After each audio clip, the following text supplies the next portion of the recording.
Il-Prim Ministru Robert Abela żar il-kumpanija Gozo Graphics li bbażata f'Għawdex u tispeċjalizza fl-istampar diġitali ta' format kbir fil-manifattura tas-sinjali u fil-provvista ta' prodotti u soluzzjonijiet marbutin ma' applikazzjonijiet arkitettoniċi. Il-kumpanija wkoll toffri servizzi ta' 3D printing, machining u skenjar.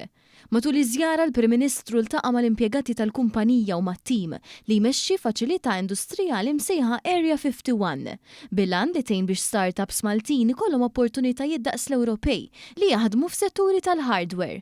Permezz ta' Area 51 il-kumpanija tipprovdi wkoll l-infrastruttura meħtieġa għall-iżvilupp ta' proprjetà intellettwali b'mod sigur u protett. Minn barra hekk il-kumpanija Gozo Graphics nediet ukoll fond privat immirat lejn proġetti innovattivi b'allokazzjoni ta' 100,000 euro.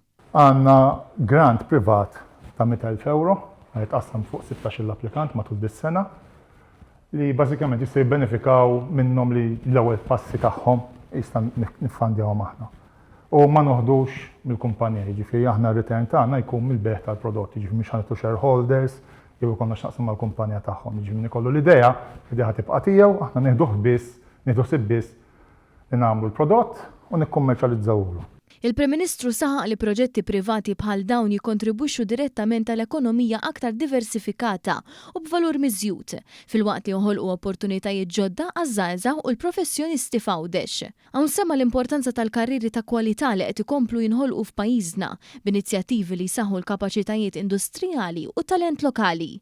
U semma kif il-Viżjoni Malta 2050 li se titnieda fil-ġimgħat li ġejjin se tkompli tipprioritizza setturi li jħallu valur miżjud fl-ekonomija tagħna filwaqt li sostni wkoll dawk is-setturi li huma ta' priorità għal pajjiżna.